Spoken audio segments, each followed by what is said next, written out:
Hello everybody, we are on week 6 watercolor painting class, and today we are drawing and painting a piece of Florence. We've got a beautiful view of some of the Florentine rooftops, and the focus of the session today is to work large and to find some soft and sharp edges, raggedy edges, hard edges, yeah, how some of the edges could disappear and how some of them could stay contrast. So let's start with a drawing and let's keep it simple. Right, my first point within the composition, I'm going to look how much sky I'm going to have and how big shapes of light tone and big shapes of rooftops I'm going to have. Now, if we look at the whole mass of the rooftops here, they take more than probably halfway, more than half of our paper. Now, I have an A3 size page here.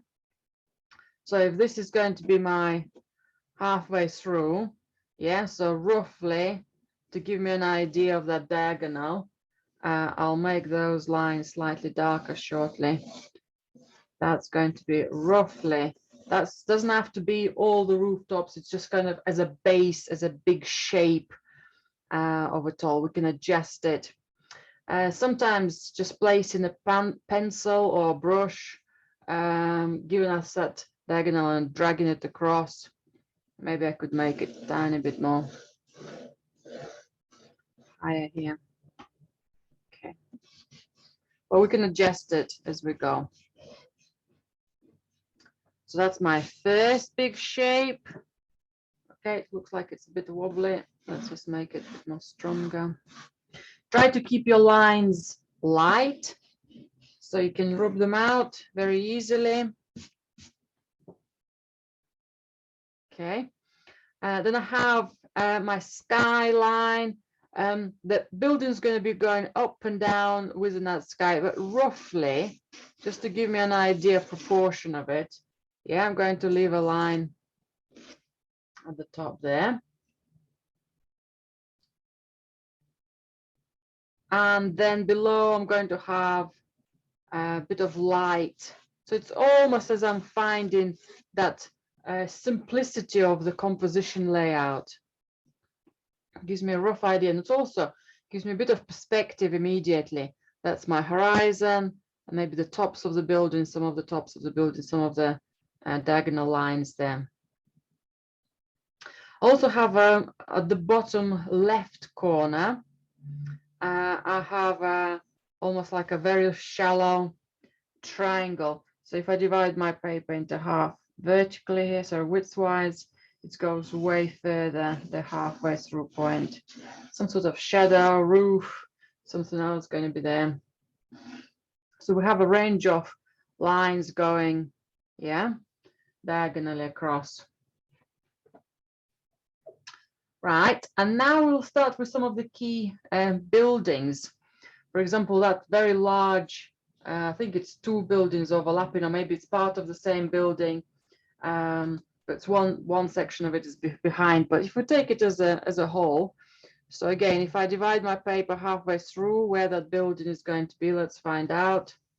Okay, so somewhere just a little bit further. Okay,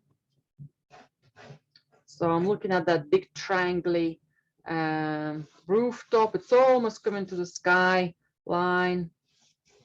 Now, the advantage of our drawing today, loads of buildings are not symmetrical here. There are loads of buildings of different height. They overlap in each other. So there's not much perspective going on, but it's loads of quirkiness within the rooftops, right? So this is one side here.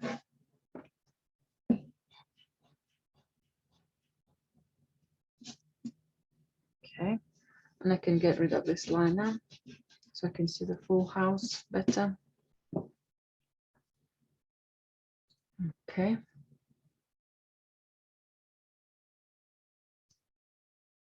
And I can work with this house. What's next to it. So for example, there is a triangle roof, which we can't see the actual triangle kind of on the top, but we can see something above. So I'm going to work into some big shapes. Okay. Again, that horizon line could disappear.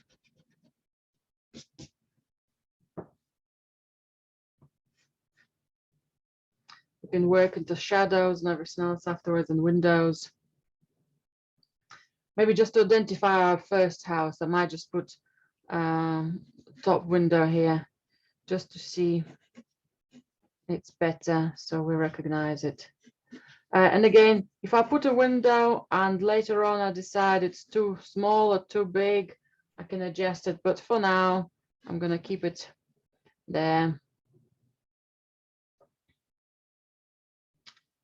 There is another rooftop. It's coming from that main house triangle, just going a little bit up. Okay, we're just looking down at it, so just going just a little bit up. And from the side of it, there's another building. Roof goes horizontally all the way out, tiny bit further than the end of our first wall here. Somewhere there, and it just lands next to it. Okay, so we've got a roof here. I'll give it a little slant. We'll start seeing it as a roof. Okay, I can remove the initial supportive line.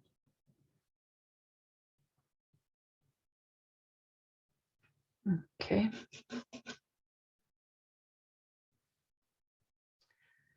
Now, first big shape triangle rooftop house. We have the reason we've got two lines is one wall is offset the other. So if I keep the main line where the window is, so the main wall where the window is as it is, and the left-hand side section, if I just drop it by 4 or 5 millimeters, that will actually be the roof. Then we can see there's something behind. Okay, so I've got something a little bit taller here, and then there is something behind there. A little step.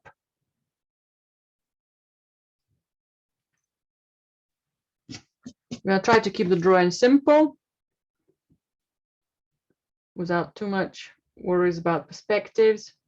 Now, on the left-hand side here in this section, we've got a tiny bit of a dip within a house.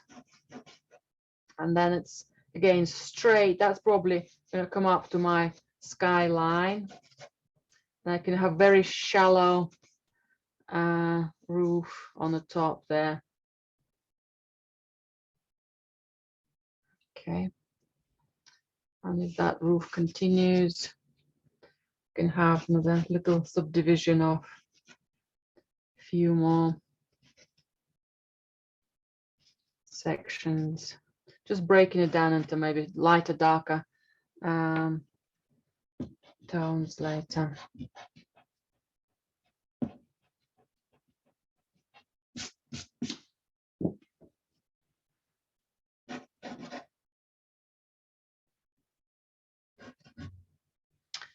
And it's almost as we develop the cityscape, just as we're looking at the big shapes. Yeah, so just looking within that line, we've got just a little box. How is it there? Maybe it's a little room, maybe it's just a little extension. Is it little something?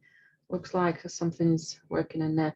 If I put a window, might remind me that's shape, and there is another window somewhere there.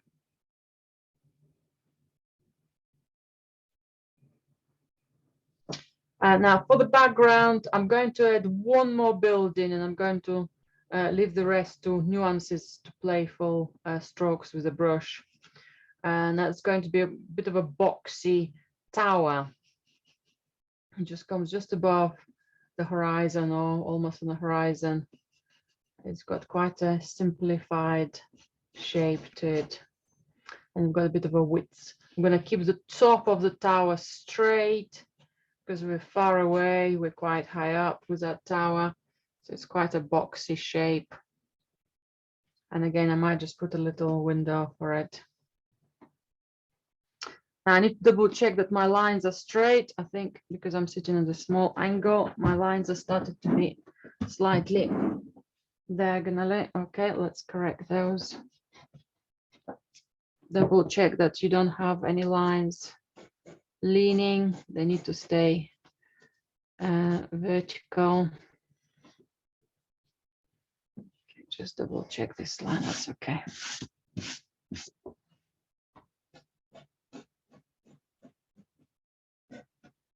Okay, that's better.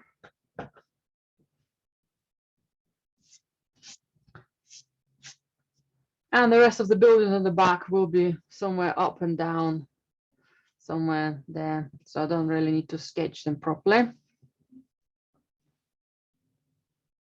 What I can do with the windows on this top left corner house, I can draw a row of windows. I draw a long box. So then I know all the windows going to be in line with each other. Maybe 3 windows. Okay. Maybe they're a little bit too big. Let's make them a tiny bit smaller. I will need to compare visually, let's say the size of these windows with the window next to, for example, for some of those extensions. Yeah, maybe those windows will have to be slightly bigger because they're more or less on the same level, the same street. So if they're 2 different, of course, there will be different window designs, but they might start proportionally look wrong if we make them too big difference. And there is another row of windows a little bit further, maybe just a couple. They in a totally different level, how they've been built. So you can pick up your line and keep them quite different as long as they're lining up together, 2 of those windows. This will start making sense. If I just make them a tiny bit darker so you can see them. Just please keep your lines light.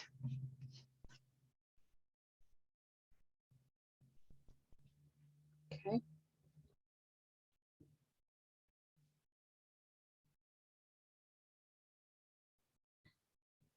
Now you can play more with the details there, or you can keep them as simple as you want. We can add things with a brush later on. We'll look more into the windows afterwards.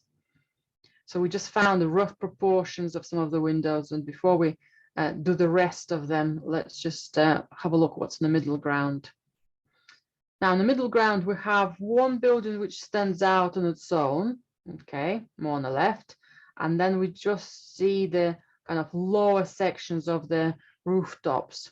So I need to find the vertical line for this building here. So it's next to my main big triangle corner building here. So it's somewhere just around here. Okay, and I'm more interested into this diagonal of this rooftop. Okay, so all the rooftops, they've been picked up by different architects for different slants, for different angles, so they don't have to match. Okay, maybe this one's a better one.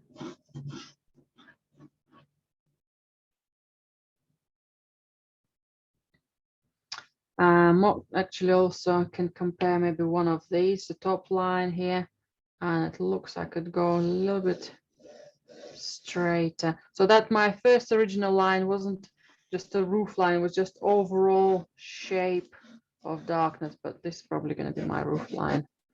Okay, I'm happy with that. So then that's, we'll keep it a little bit higher.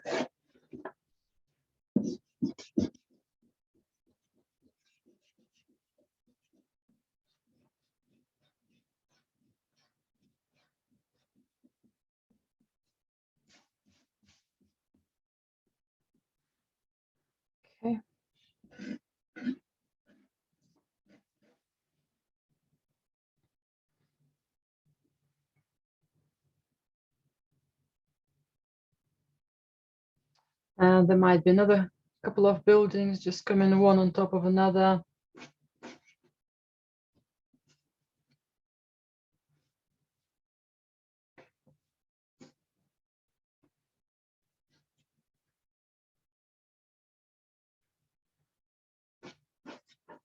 They will stand out more as a silhouette.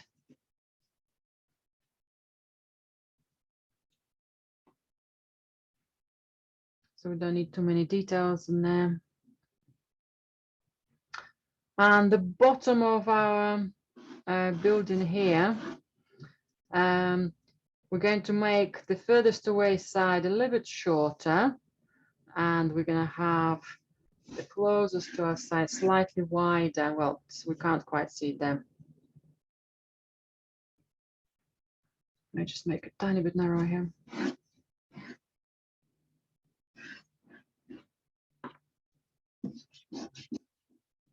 It almost comes to the edge of my paper.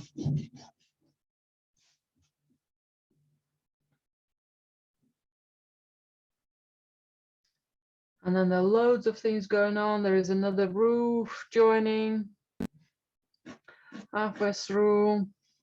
If your proportions start to be slightly different to mine, it doesn't matter, because unless you are there, it's hard to judge if you're exactly right or wrong, because of the quirkiness of the buildings, because how all the buildings are not just standing perfectly.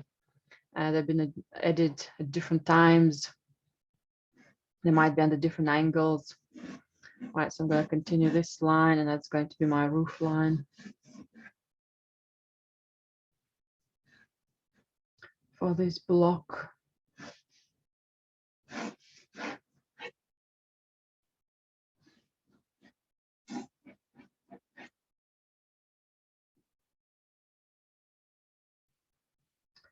A little, again, window.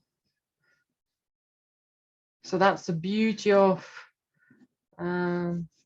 those type of houses, those type of cities, where everything's just been extended and developed and changed and adjusted through centuries.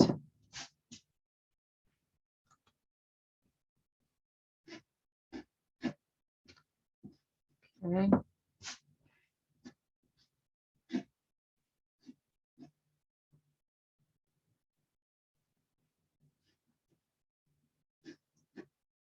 Something there.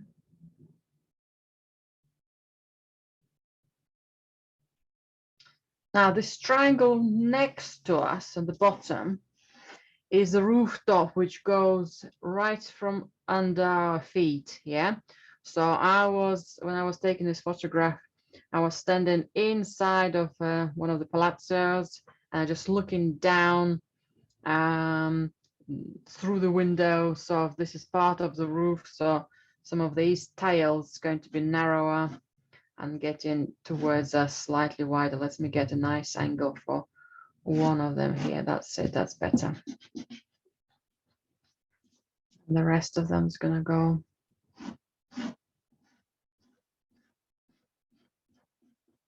Okay. And that's might be a shadow between the buildings. So I'm going to leave it dark.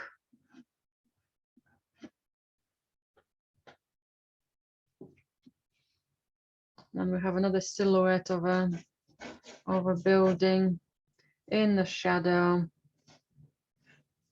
We probably parallel line. That's probably part of perspective we need to include. That line and that line. And the rooftop line. So all three in perspective parallel lines. Tiny bit more.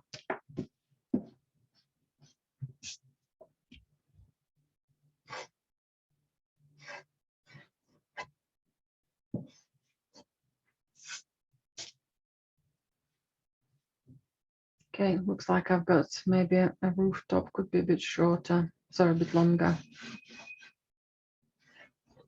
It's better. Just didn't like the proportion of the roof and the side of its of the building. they were a little bit too similar, so just made the roof slightly longer. Okay, now I'm going to remove all the supportive lines here.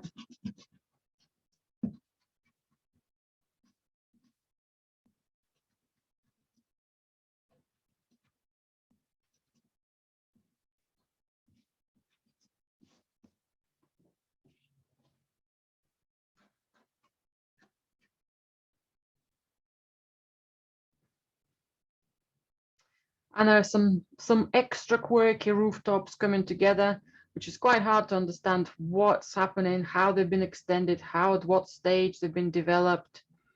So what I can see a slight angle over here. There's a little box of another window. Okay, so I'm just going to make that box. It's almost like, looks like it's falling. It's probably just following the shape of the roof.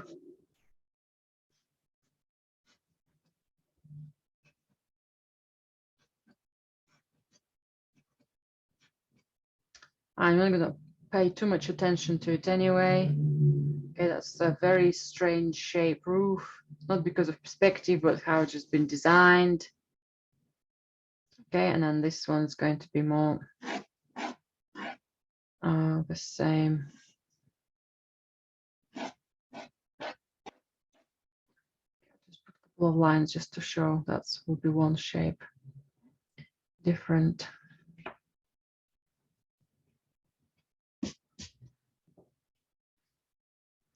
Now there are loads of air conditioning boxes here, which I'm going to totally ignore. But I will add maybe a couple of windows to make this roof a bit more exciting. Okay, so that's going to be there. And actually, maybe I can even exaggerate. No, it's okay. Right, so if I'll have maybe one window here. Now, it's not going to be in line with our rooftop because a rooftop has a totally different angle. It's not parallel to the windows, it's going up. But there will be another window somewhere here. So if I were to continue those lines of the windows, yeah, they will come back somewhere there.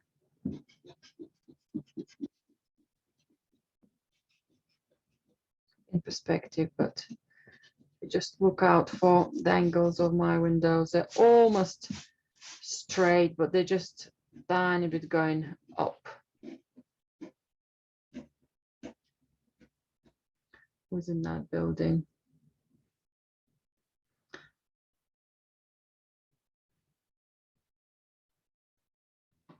Okay.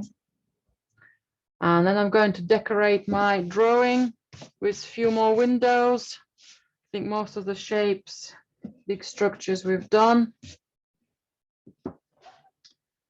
So for example, okay, I've got a tiny bit of a roof finishing off somewhere here.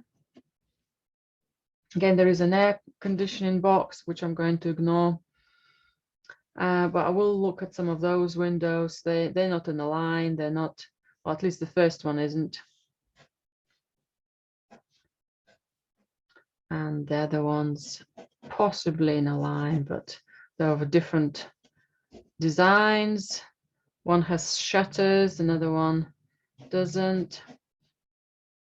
Got something over it. Give it some light, so shadow.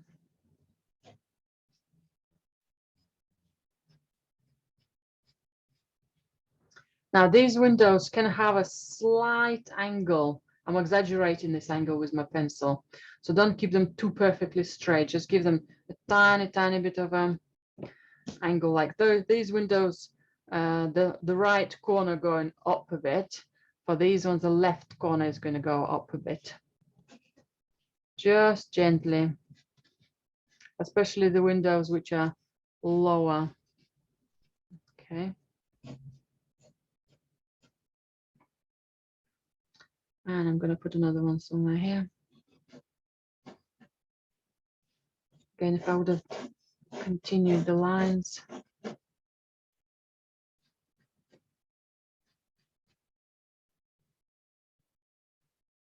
Some sort of overhanging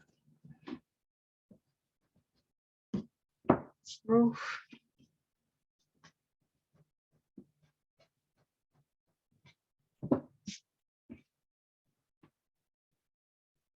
Okay, almost there.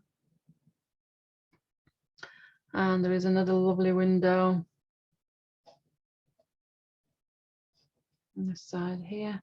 Again, there's some, maybe there are blinds, shutters from the top. And we'll play with the darknesses of the shadows. And okay, that looks like there's some shadow and maybe possibly another roof and some drain water pipes. Yeah, so I've got a few of those lines to work with.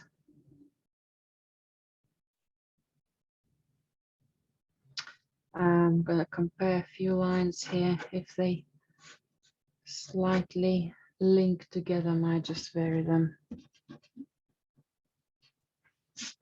Right, so the drawing is more or less finished. Just double check you don't have too many similar shapes. Now I have got a few similar shapes here, but we will divide them with the shadows so they will appear slightly different eventually. That might have another shadow on top there, so that's maybe broken down slightly different. But just double check any gaps between the windows or anything you might need to work on. I'm going to give you some time to finish it off.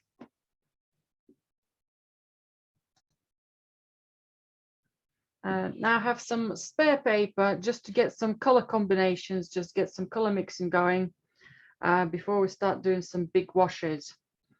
Now the plan will be to work on the whole piece together and paint those lovely ochre-like stone walls, the lighter tones. Then we'll work into some shadows. Then we will work into the sky and the rooftops, and then we'll play with details. So we're going to break things down into 1, 2, 3, 4 big shapes, 4 big kind of areas. So we need to identify our 4 big colors. Right, so the first one is going to be ochre. Okay, so if I'll just go for direct ochre. Okay. And to make it more exciting, because we're going to be painting on a larger scale, we can work with ochre and orange. So if I'll mix them both together. So we'll just add to that element. So that's that first color. Get ochre and orange. And then ochre. So that's a warm side of ochre, and then a little bit of coolness. I'm going to use some ultramarine. So that's my fresh ultramarine. And if I mix it with ochre, don't mix it with orange because you're going to have a green color. If you mix it with ochre, you will have more of a grayish. That's a different variation of it. You might have a hint of green, but it's not such a direct green. And in comparison, if you apply, if you mix orange and blue. Okay. So that's going to be my lighter walls, okay, for the buildings. My darker tones, I'm not going to have as many, but I'll have them slightly, again,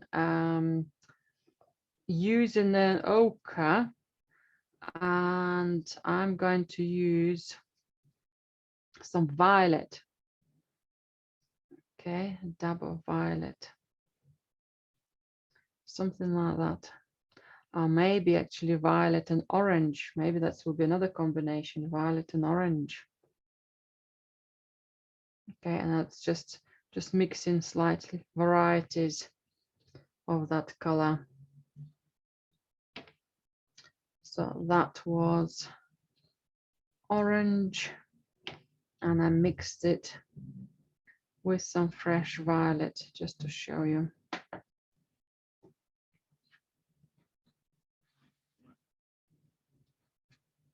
Okay, those are going to be our shadows.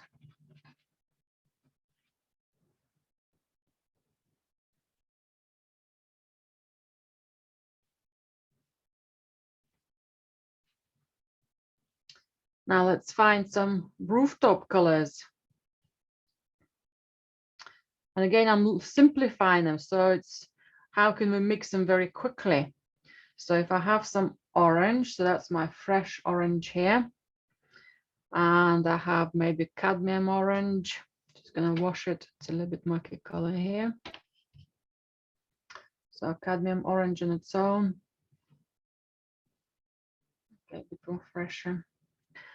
Maybe the colors might be mixed together. Maybe there will be another red. Okay, I've got some, okay, that's more of a pinky red. Okay, but if I mix my orange with that red, probably with cadmium red, I'll have a very sunny, yeah, almost like cadmium red, more than a carroty red color. So that will be again sunlit rooftops. So any of the oranges and reds together, there might be some more fresh oranges, some will be some fresher reds. And then to have some of the shadows from our rooftops, we'll go for any deeper reds you might have, any of the darker versions you might have, as well as adding a hint of violet and mixing any of our reds with violet. Okay, we'll give you all sorts of exciting colors. We have a rooftop right in front of us, which has a lot of maybe old tiles which lost its color, maybe overgrown with some of the mosses or something growing over it. Okay, mud, sorry. So that might have more pure violet in it, with maybe some transparent layers of violet, and then by the time we'll add some more fresher layers of orange, that might be an exciting color. Maybe if I'll go fresh violet without any red in it. Okay, that might be even better. Okay, so these are rooftops.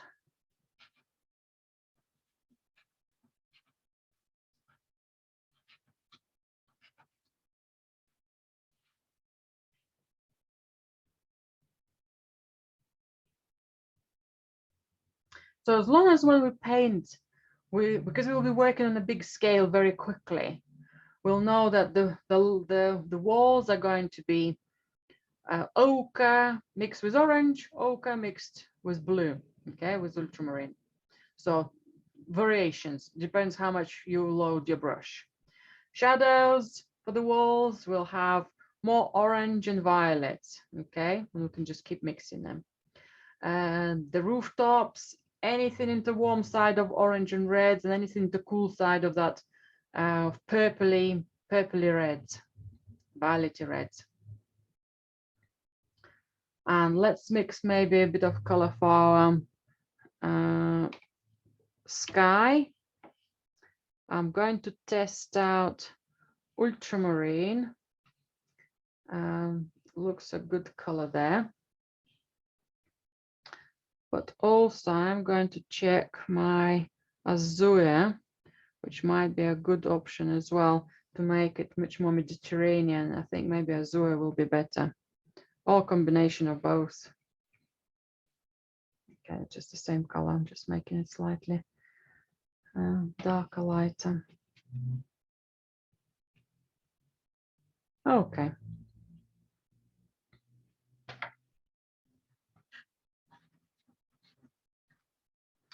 And then any shadows, some very, very dark shadows, we can go for indigo. Okay, this is a lighter version of indigo. And some violet. Okay, we're probably going to mix them together. We can add some Payne's Gray to it as well, or black if you don't have Payne's Gray. But we're going to try to keep them transparent so they're not just solid. Okay, just mix them together with plus Payne's Gray. Final shadows.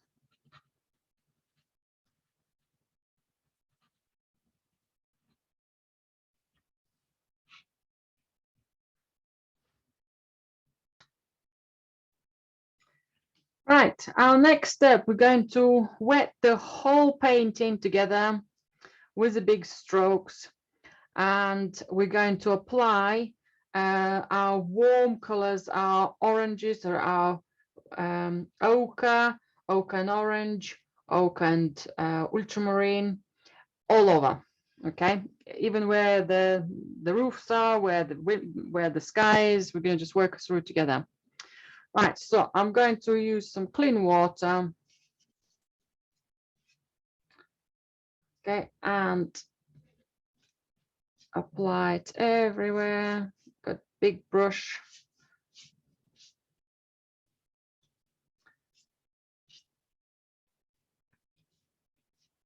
Now the paper is large, and it will be drying quite quickly. So once I've painted it with water, I tend to do it from top to bottom because the water is running lower. And then I'm just going to go over it again, just double checking everything is still wet. And I will be using, when I'll start applying my warm colors, I'm going to start using all sorts of diagonal color strokes. So when I'm painting my paper with water, that gives me an opportunity to try those strokes as well. Just double checking nothing is drying. It is drying quite quickly. Right, so I'm going to use the same big brush, or if you haven't got a very big brush, what's the nearest largest brush you can have? I'm going to straight away go for my ochre, and ochre only for the moment. Okay. If you don't have a big brush, but you have a sponge, do it with a sponge. Right, so I'm just going to apply it roughly where my buildings are going to be, those light areas. Maybe watch for some of those strokes I'm going to be making here. Now the water is going to make our buildings lighter. So if you apply slightly darker tone, it will be better. Okay, I've got one other building somewhere here.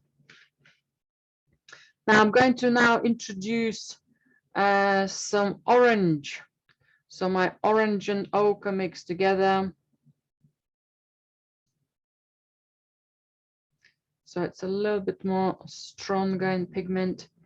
And I'm going to place it maybe somewhere over here. I'm going to let it settle. I should have done my tower here as well, anything above. If you want to have a lighter version for the sky, that's fine. Any other orangey color, I'm going to put somewhere here close to us. Maybe a little bit more orangey down somewhere here. I will be putting other layers there, but it's okay to have it all introduced straight away here. And another color we want to use with ochre is the ultramarine. So I'm just going to wash my brush because I don't want to have much orange in it. So I'll load my brush with ochre first. And then I'll go for some ultramarine. Okay, it's not a very dark color. And I'd like to put it maybe on this building. It will settle and stay lighter. Don't be scared. If you start seeing some sharp lines, it means that you don't have enough water on your washes. So all you need to do is just to introduce more water. Okay. And I think I'm going to use this color for my rooftop here, so it's might be transparent when we start painting other colors on top. We'll see that glaze.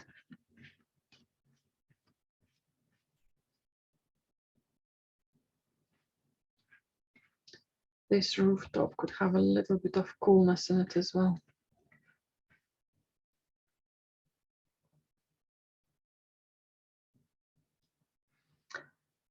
So very quick introduction of ochre. Now, if some of the layers look too pale, especially on the rooftops, that's okay. But if they look very light on your buildings, you need to kind of make that concentration of color straight away. And if the color runs behind the lines, that's totally fine. Don't be scared. I'd prefer them to be stronger and not be within the lines. I think I might just put something a bit more stronger here as well.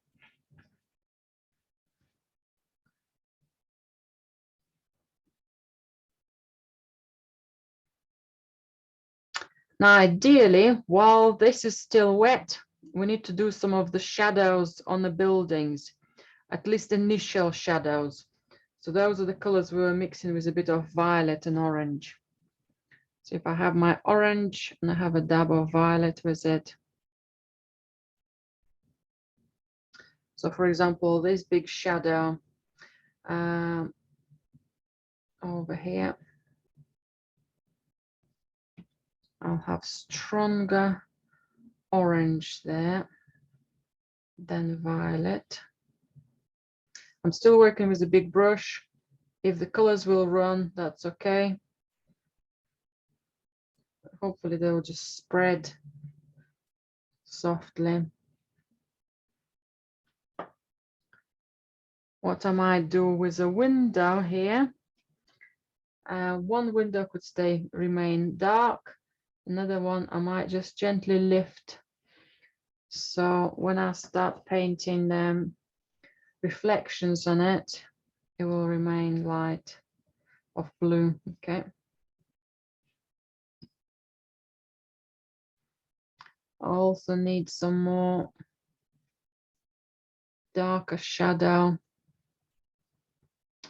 on the corner here. Again, I'm just working softly. If colors run into other areas, that's okay. If you prefer to use a smaller brush, use slightly smaller brush. Smaller brush tend to hold less water, so just be careful. Bring enough water. Okay, it's too dark.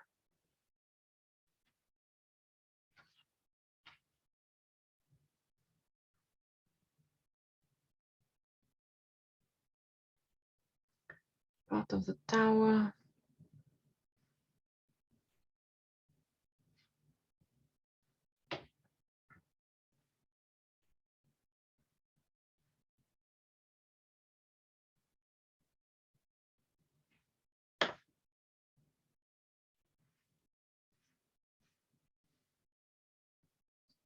Any areas in the rooftops.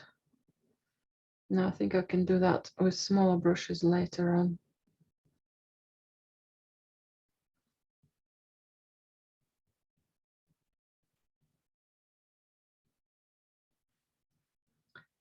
And this area as well, actually, so well, it's still wet. And a couple of these buildings, I can paint them all together as a silhouette here.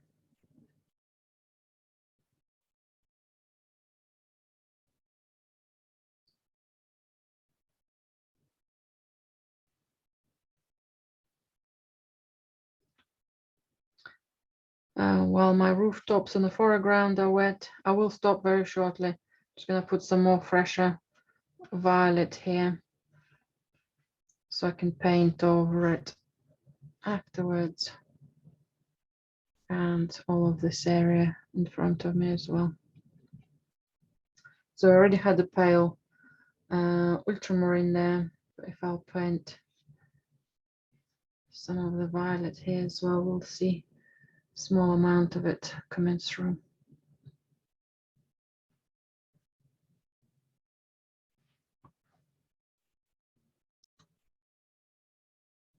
I've spotted another corner over here. We could do with a bit of color, a bit of a shadow here as well, and a little box here, the same as this corner. My building here looks, and here, because it's a large area, they look slightly lonely within the color, so I might just bring a dab of violet to it. Maybe it's an older, dirtier corner. Let's see how that settles in, because the paper is still wet. That's quite nice to touch it up.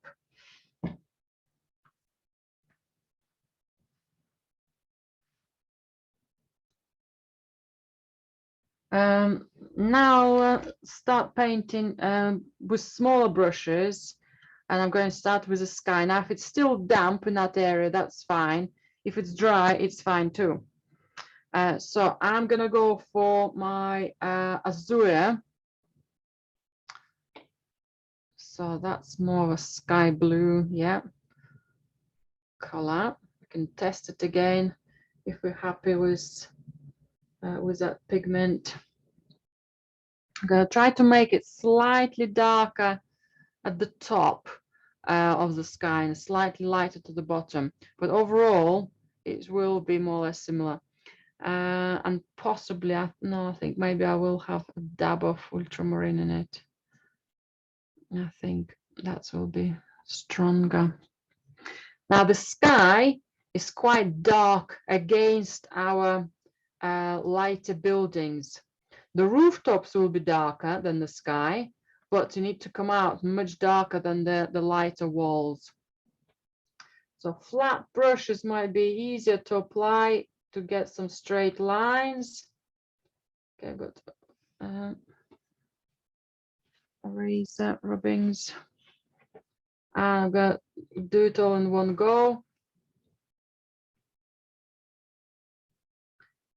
So we said I'm gonna make it slightly darker at the top, but I'll come back to it. If I can go around areas, for example, the rooftops of the tower, the big important rooftops we sketched, the gaps in between the buildings, for example, here somewhere, you can just play with a brush and just leave some uneven, yeah, segments, yeah, something up and down. It doesn't have to be too perfect straight. If it's going to be too straight, it's going to be slightly strange.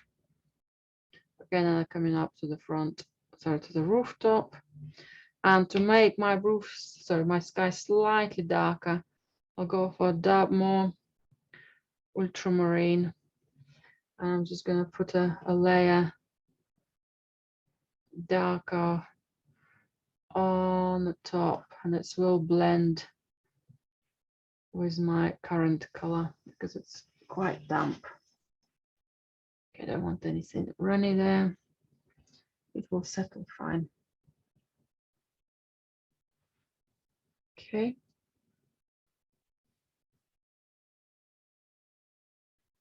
And that dark sky, first of all, it will dry slightly lighter. Secondly, it will give us an idea of that heat in the city.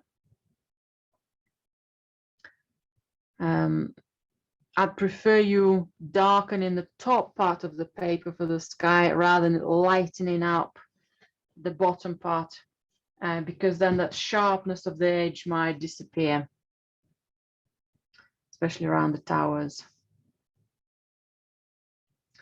You can also use this blue for one of our windows, the front.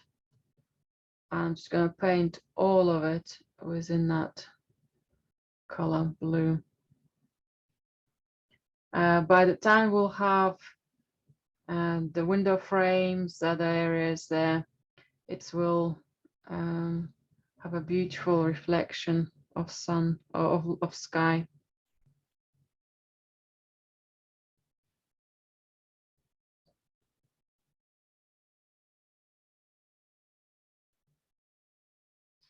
And I might have those shutters of similar color for now.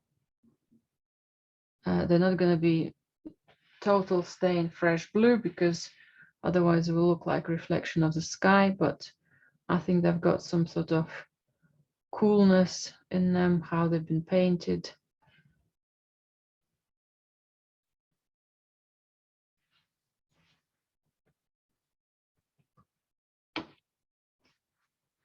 If I've done any lines not quite straight, if I wash my brush and dry it and immediately lift that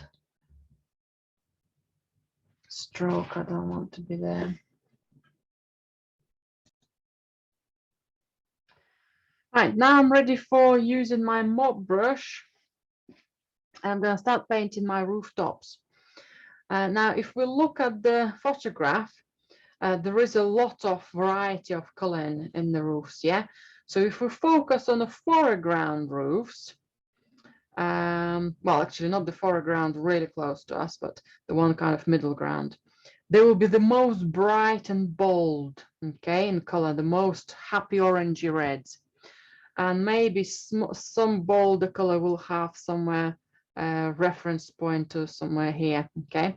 The other ones will start becoming slightly more darker rooftops, more darker reds, more violety reds there, yeah? So those are the colors. So those ones going to be prioritizing the colors, priority colors for the center. Now the rooftops will be slightly lighter than the shadows under the rooftops. So if we have a shadow on the building here, we might have even darker shadow underneath of it, okay? Right, so the rooftops can't be super, super, super dark. Right, so let's start with some of the oranges. I've got more yellowish orange here, and I have more cadmium orange. Okay, let's move those, mix those together. So I'll start with bolder, brighter colors, and I can add darker tones to them, or some more extra violets. So now I'm going to have a playful strokes. So if I start from straightish corner, I want to have more playful strokes now. If I'll have little gaps of white, that's okay, but not too many. And I'm going to fill this one here. I'm exaggerating it, making it wonderfully happy in orange. Okay, that one is there. And all of that one's coming across.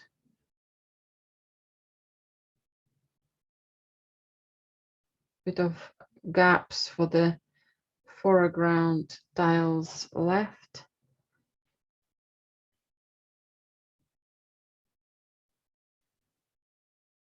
And I don't want it to dry. I want to top it up with that pigment. Okay, and it's merges with the next roof, so I can just work into the next section.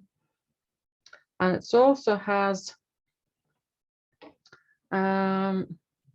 maybe a slightly deeper red, so I will partially change the color to more of a deeper red here as well. From orange to red, from red to orange. Okay, and again somewhere here. And the strokes are the same, this kind of direction as my tile is going to develop. So I have another roof further back, but I'm going to make it slightly darker in tone. And there is a change of direction in tiles here.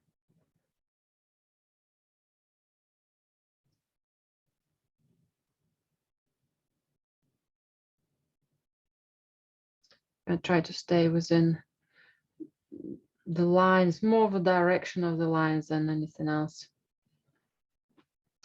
And it's going to merge here.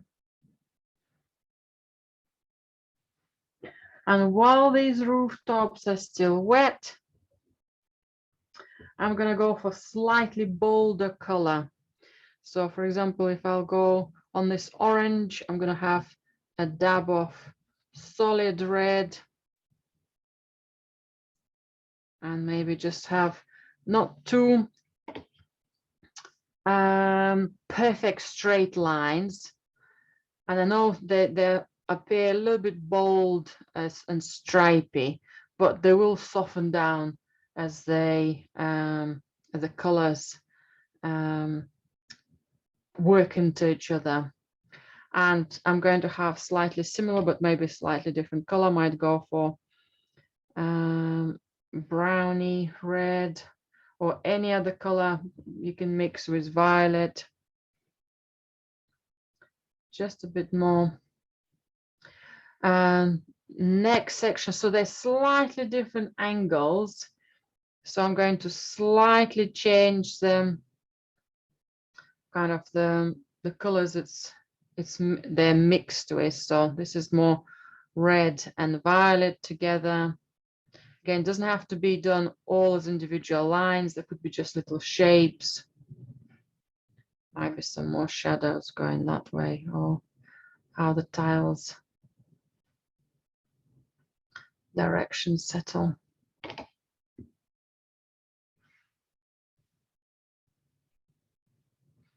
It's quite a nice color. I've just used the violet and red together to make this roof slightly darker. I think that will work well later on.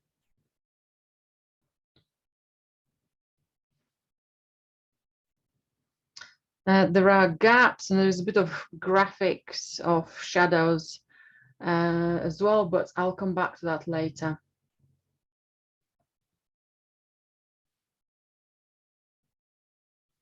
Okay. And we said we're going to have stronger reds and oranges on the roof here. Okay, maybe slightly redder in color. Bold, strong, confident strokes. And some more similar color on the side here.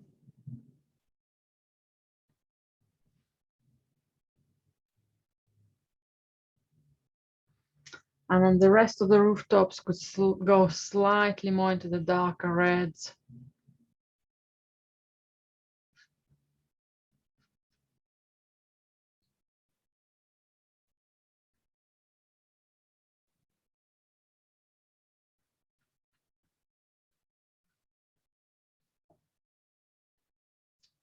Red and violet, violet and orange, kind of any of those combinations.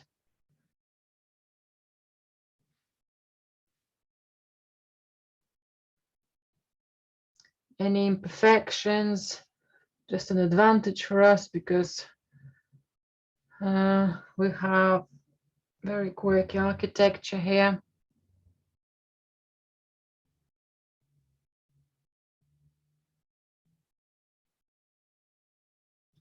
Think of them as big shapes.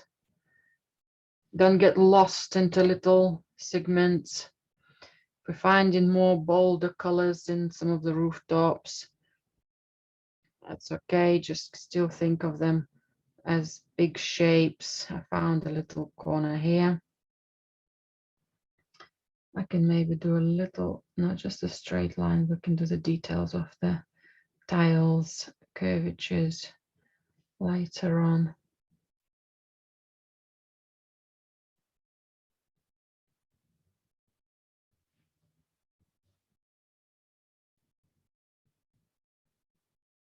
Okay, let's expand it, this roof, because my stroke went lower, but it's okay, I can work with that.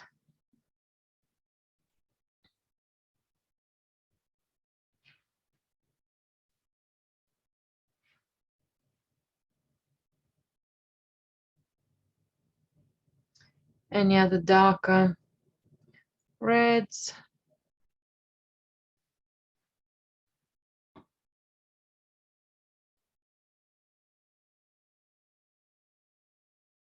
Red and violet, red and maybe stronger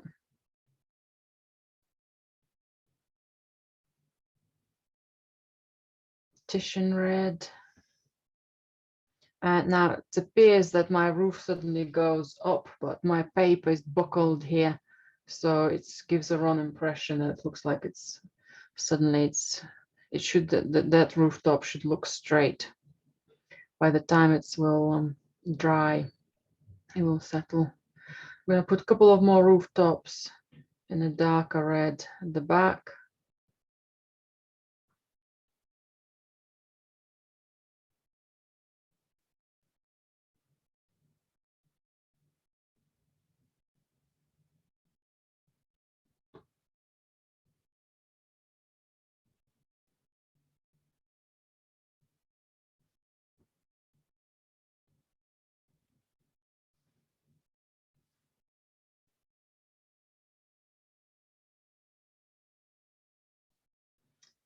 And then on the foreground, we have similar colors, maybe a darker red and violet, a darker red and Titian red.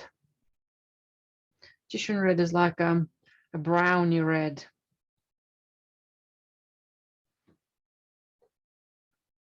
Okay, and I'm just going to use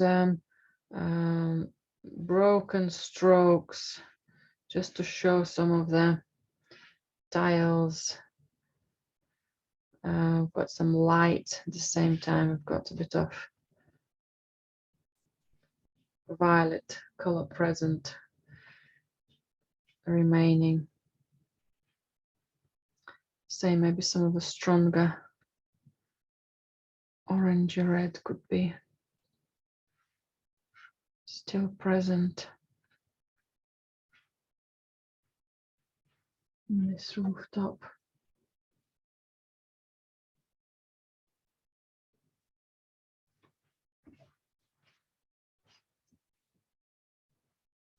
On the dry roof or semi-dry, I could lift a little bit of color there as well, if it still allows you to lift anything. Again, just shows a bit of character on the building. If it doesn't lift, don't worry about it.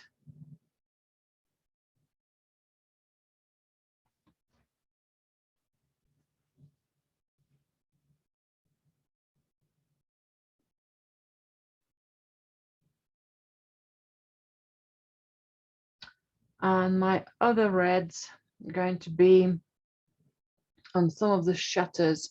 It's going to be some of those darker reds and Titian red, so red and browny color. Maybe on the shutters here, and I'm using a flat brush. Just maybe a hint of violet with it, so it's appears slightly darker.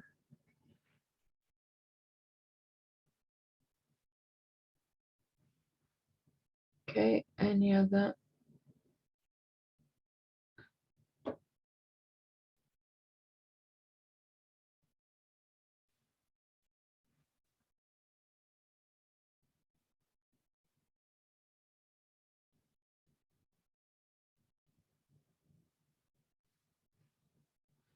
Actually, this one I could have painted all of it because inside of it is, the interior is very dark, so there's no point of painting around it carefully.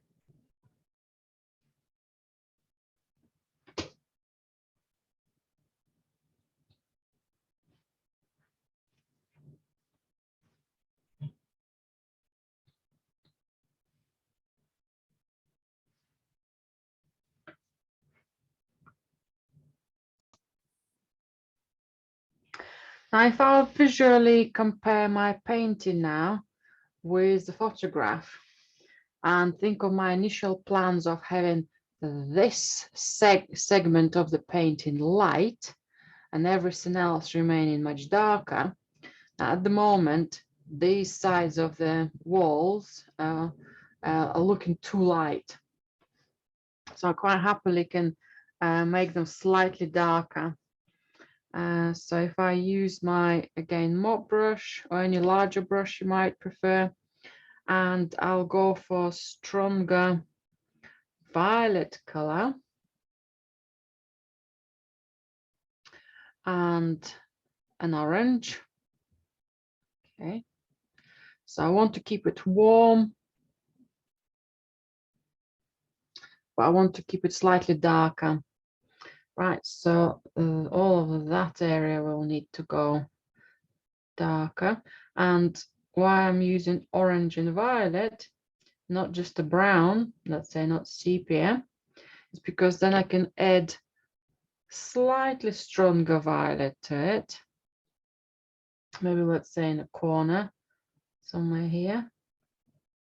And maybe let it soften and maybe add slightly more orange in another corner. So there is a variation of color through the wall. Okay, this window could remain dark, but I might keep a little light for the edge, for the window edge here.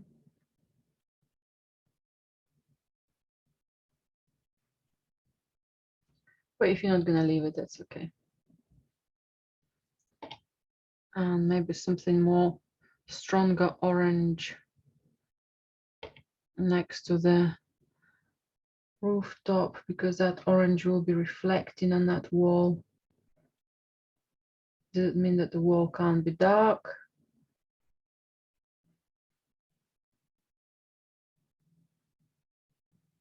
And I'm going to make sure it has no gaps,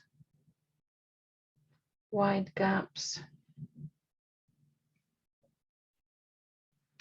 And the same colors could be done for this section.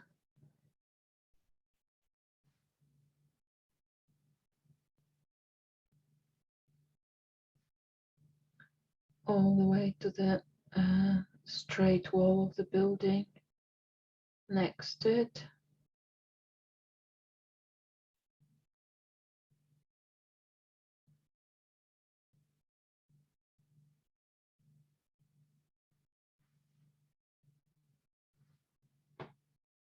Okay, mine ended up a little bit darker than another building, which is fine, because we're going to be putting some shadows there anyway.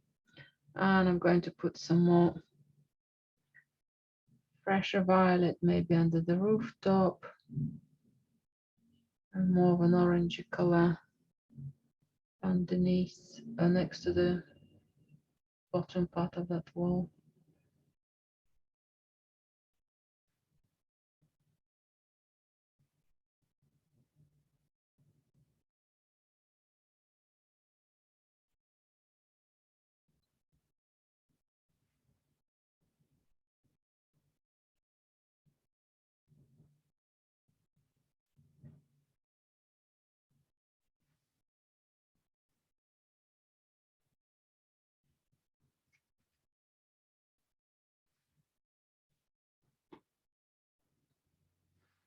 So now we can read it much better.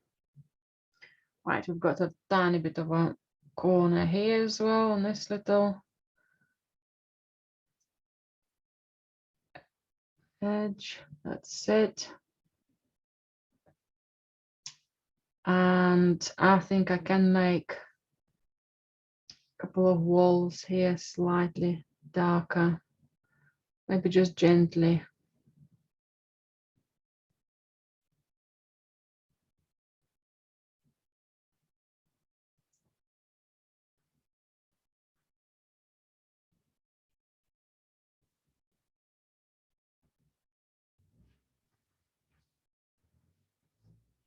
And if I want any of my buildings to stand out,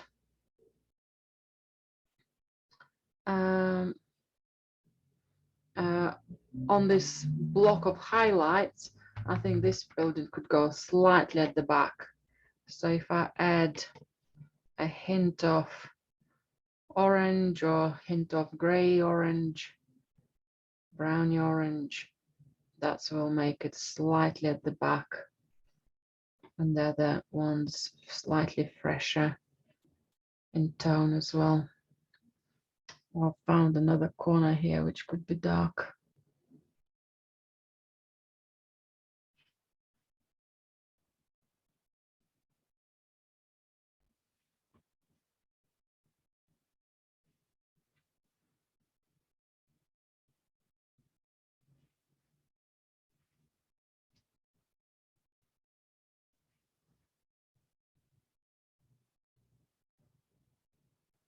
Okay, nice and soft, dark enough from first time.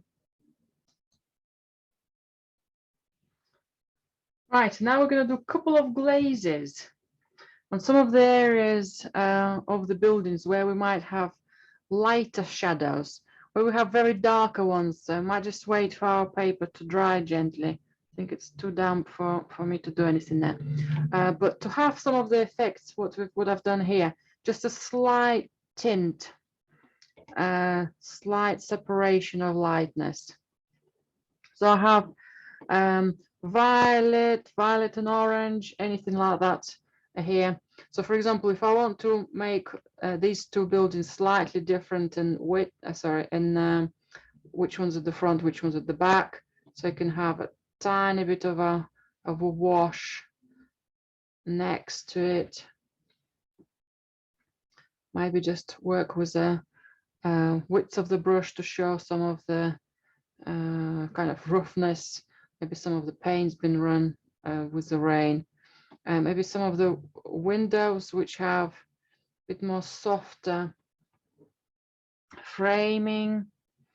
Maybe a patch on the building. I fancy doing a bit of a patch on the building. Just a drag, which will be insignificant, but enough to see the variety. Okay.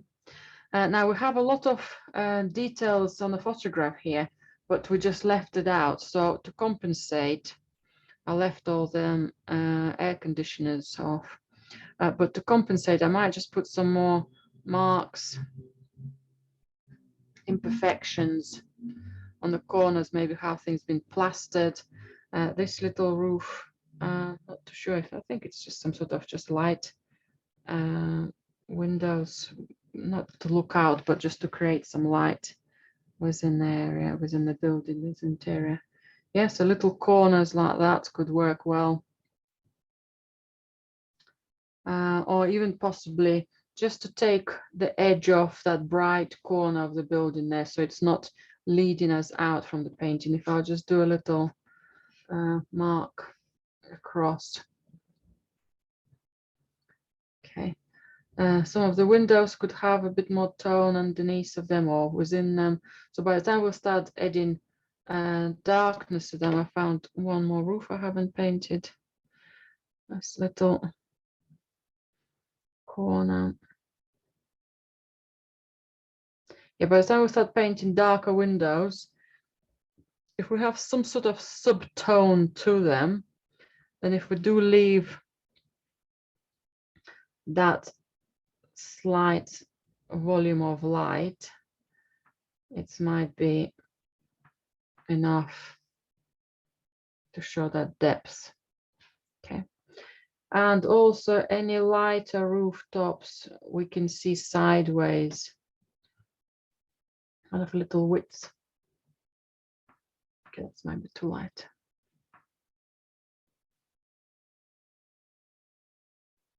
Okay. And then we're ready for some of the darker shadows. Now I'll work now. Remember we're mixing some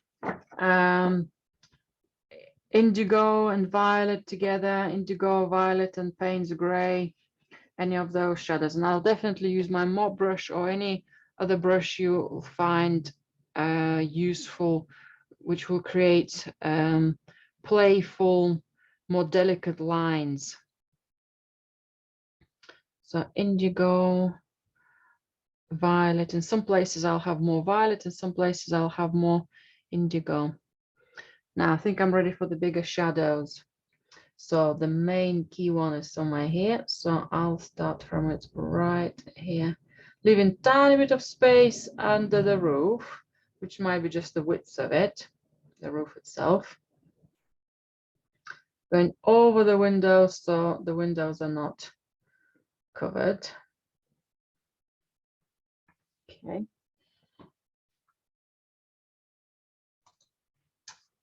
So that's good. Now that shadow needs to get slightly wider for me this end, not wider the opposite direction. Okay, that's better. Slightly darker under the roof here. Okay, we've got wavy line at the top next to the tiles and possibly more straighter edge below. And there are some door openings or the windows, or something's going on here. It might be another rooftop. So those lines become much more playful now. There's a darker shadow on that rooftop and it belongs to the whole shape together. So that's what I'll do. I'll just find that silhouette for it.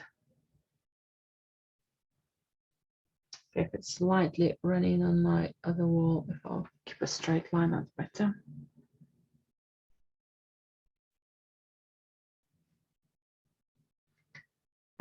This area is still a bit wet, so I'm going to let it dry.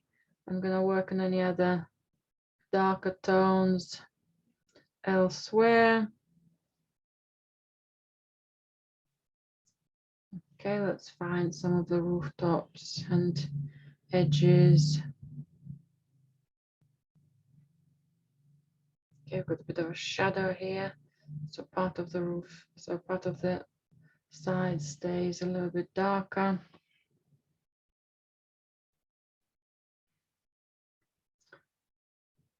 Okay, maybe the edge.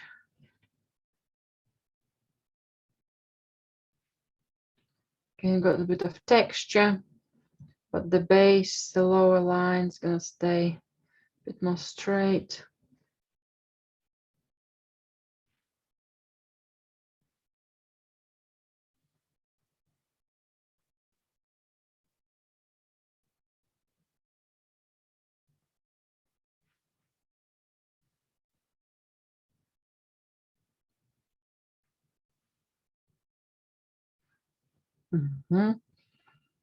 Right, let's top up some more paint.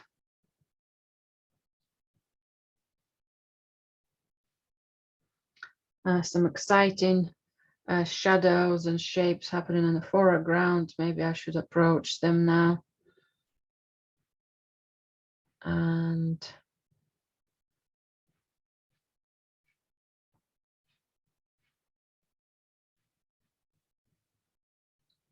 do some dry brushing over them and see how they will preserve some of the reds and how some of it's going to be hidden.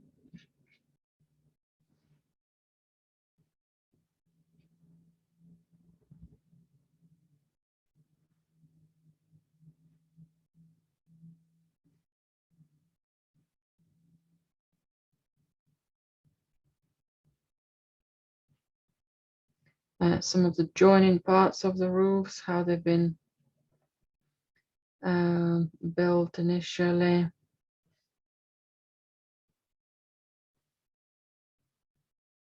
Okay, I can see that structure.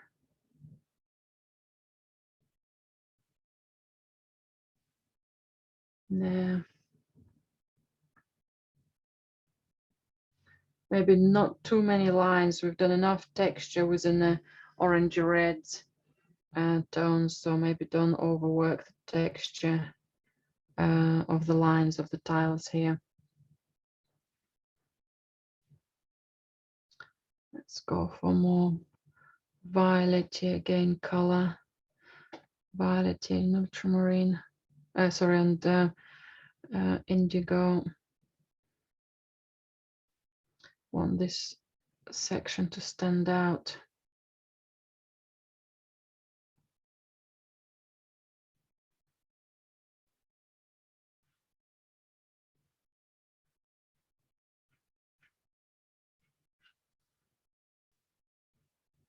Some darker tiles, some lighter tiles.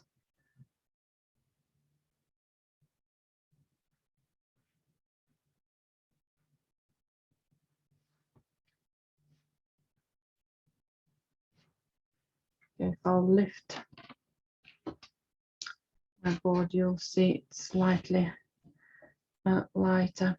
And this block, I'm gonna go really solidly with more of indigo than violet. There might be some violet present, but not as strong, mainly indigo. So that will stay much more in a shadow.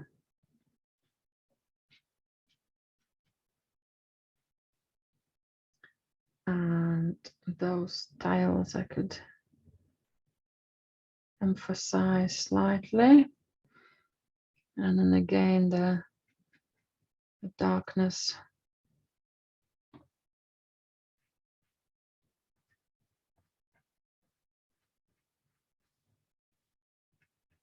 It will dry slightly lighter, but that solidness of indigo will be present. Might just do some more texture on these tiles. Well, some of the area is still wet.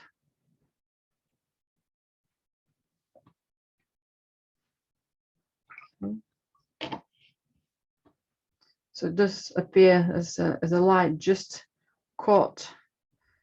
As just the last light caught them. It's too much. I just simplified some of them a bit more. Okay. It will dry and not gonna stay as solid dark. Okay, this section could have remained slightly lighter. Let's lift some of it here for me. That's better.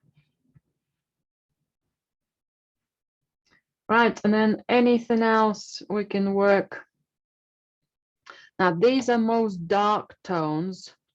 The other areas where we will be working with the dark will need to be slightly lighter.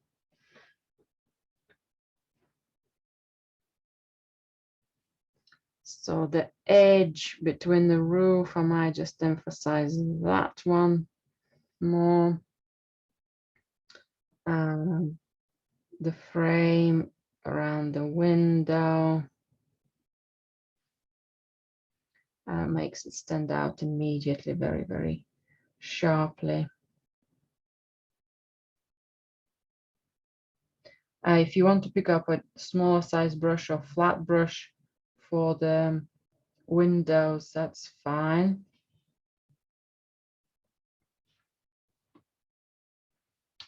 I'll have a little bit of play work here with the brush to keep that roof slightly exciting. Okay, that's still wet, so I can't do anything there. Right, rooftops.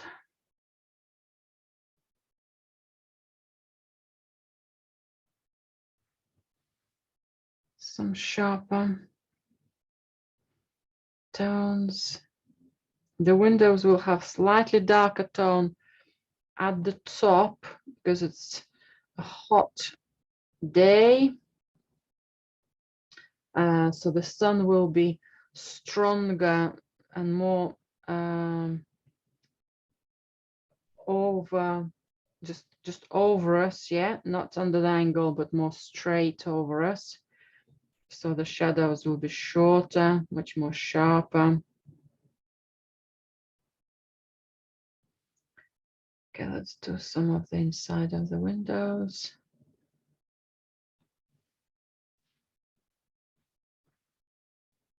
Okay, slightly darker tone. Top.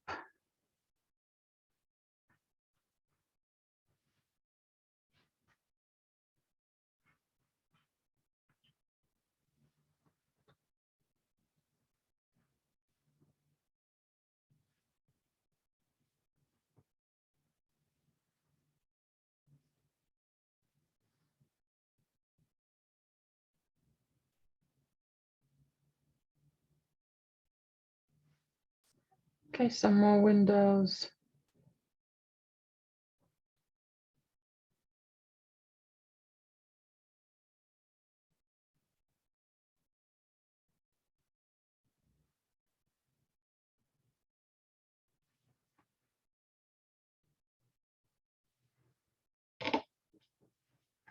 And to make the whole painting slightly more alive, I'm just going to do some playful strokes of red.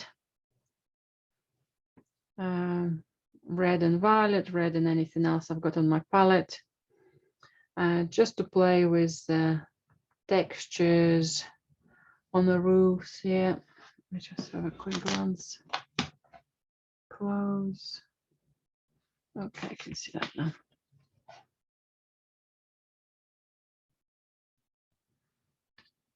Okay, that might be something here.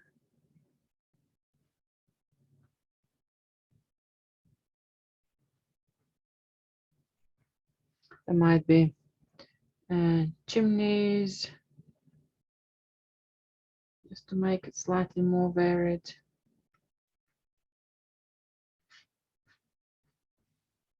Of extra texture. I think I could do with a little bit of change of color here.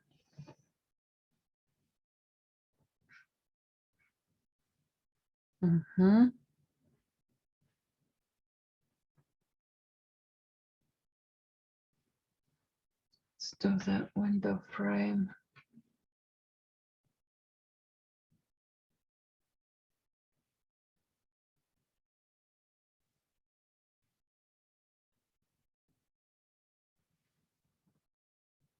Yeah, it's a really bold, bright window.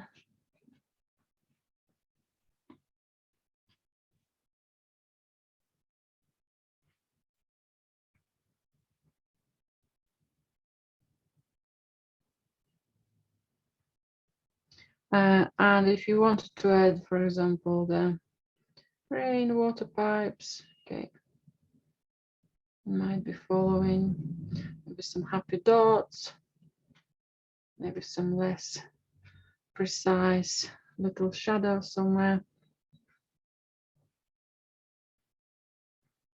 Okay, that's looking quite good. A bit more stronger in that darkness. Okay, that's breaking it quite nicely. Okay, it's very wet here, so it doesn't help to compare the backup. Kind of if we need to back up any of those darker shadows. I think we're more or less done here anyway.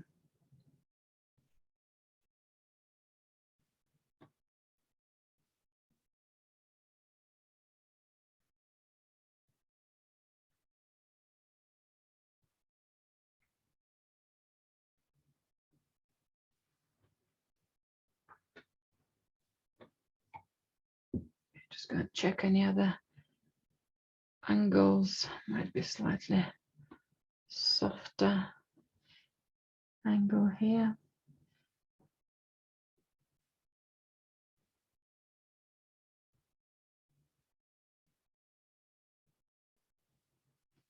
Some sort of detail here. That house still looks slightly bold and light, at least on the camera for me here. So I'm just going to reinforce another bolder light stroke.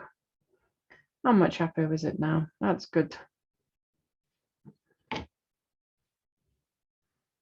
To break the monotonous shape of the rooftop, I'll just use some of the diagonal lines to show some of the tiles.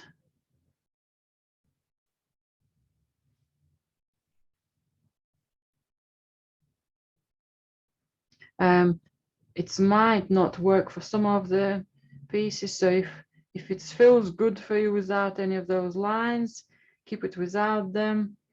If you want to give them a go for them lighter. So if they dry and they're not too working out, that's okay. If you want them darker, you can always go over them. I think that's enough hint for my windows there. Sorry, my tiles.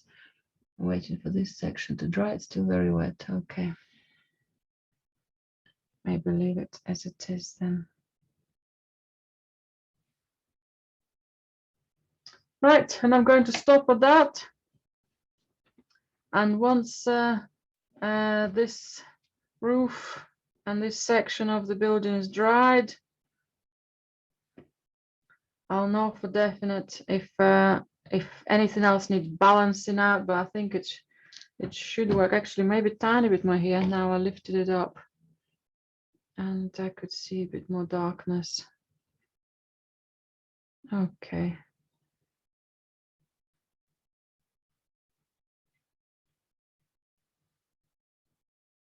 That might have that connection.